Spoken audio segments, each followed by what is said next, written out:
ऐसे द्रौपदी महारानी को सभा में लाया गया। दुशासन कैसे लाया? केश पकड़ के खींचता हुआ लाया। और दुर्योधन बेशर्मी से बोला जंघा पे बैठ। और दुशासन के हाथों में 10,000 हाथियों का बल था। वो उस ताकत से उनकी साड़ी खींचना चाह रहा था। मां ने पहले द्रौपदी मैया ने सबसे पहले किसे देखा? भीष्म पितामह को देखा। घर के बड़े बुजुर्ग थे। कौन थे? ब्रह्मचारी थे, धर्म के प्रकांड पंडित थे। उनकी तरफ देखा। हे प्रभु, हे मेरे पितामह, तुम्हारे होते हुए मेरी लज्जा लग रहा है। देखिए, वो बोले मन ही मन, द्रौपदी मैं क्या करूं बहू, मैंने इस सिंहासन से बंधे होने की प्रतिज्ञा करी हुई है। फिर उन्होंने द्रोणाचार्य की तरफ देखा। द्रोणाचार्य ने भी विवशता दिखाई कि ऐसे समय में इन्होंने मुझे रोटी दी थी जिस समय में मेरे दोस्त ने भी मुझे दुत्कार दिया था। मेरे बेटे अश्वत्थामा पे दूध पीने को देखा तो इन्होंने गाय मुझे दी थी। मैं भी इनका ऋणी हूं, इसलिए मैं बोल नहीं सकता। फिर उन्होंने युधिष्ठिर की तरफ देखा कि आप तो धर्म के अंश हैं, आप मेरी रक्षा कीजिए। वो भी लाचार हो गया क्योंकि मैं जुए में हार गया। भीम को देखा, भीम ने बड़े भाई को देखा कि बड़े भाई की आज्ञा हो तो मैं भाई की आज्ञा से पता हो। अर्जुन ने भी यही उत्तर दिया। नकुल सहदेव भी बोले कि जब 3 बड़े भाई नहीं बोल रहे तो हम 2 भाई कैसे बोले।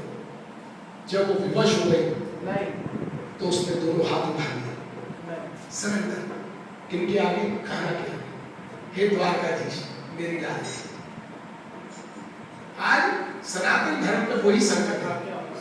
आज हम किसी की तरफ नहीं देख सकते। आज हमारी गंगा यमुना का कितना ज्यादा पतन है। यमुना जी 22 किलोमीटर तक नाला बन चुकी है। कितने सारे नाले दिल्ली के 1 करोड़ से ज्यादा आदमियों का मल इस गंगा यमुना में बहा जाता है। यमुना कौन है? कृष्ण जी की 8 पटरानियों में एक है। पता है ना आपको? कालिंदी। कालिंदी है यमुना जी का नाम, कालिंदी है। वो यमुना जी जो भगवान की अर्धांगिनी है, पटरानी है, उनकी क्या दुर्दशा है। गौओं में 33 करोड़ देवी देवताओं का वास है। गोबर में लक्ष्मी जी है।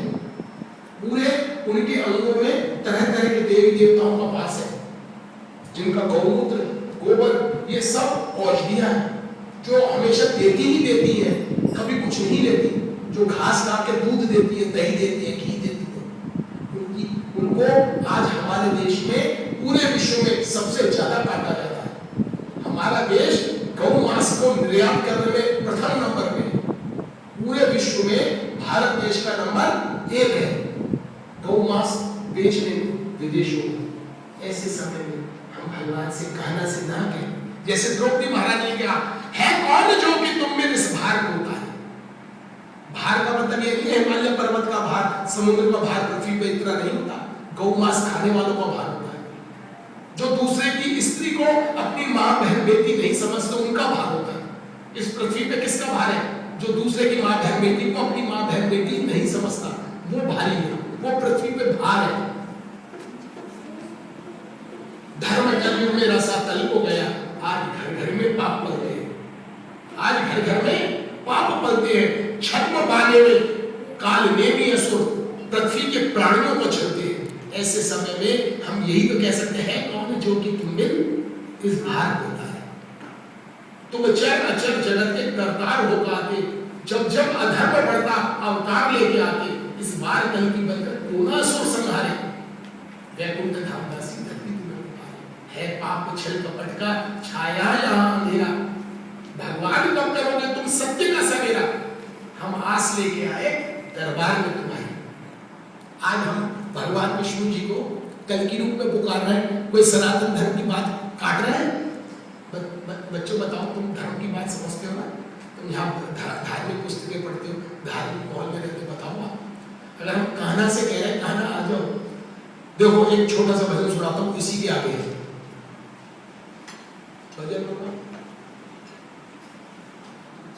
भजन नंबर 4। आप पे किताबें हैं, थोड़ी किताबें हमारी कम आई है। अगली बार भगवान ने और आप लोगों ने आशीर्वाद दिया हमें तो हम ज्यादा किताबें लेके आएंगे और भजन सुनाएंगे। आपको अगर अच्छा लगेगा तो आप चौथे नंबर में भजन सुनिए। लोग कितना सरल शब्दों में बताए। बलदाऊ जी के भैया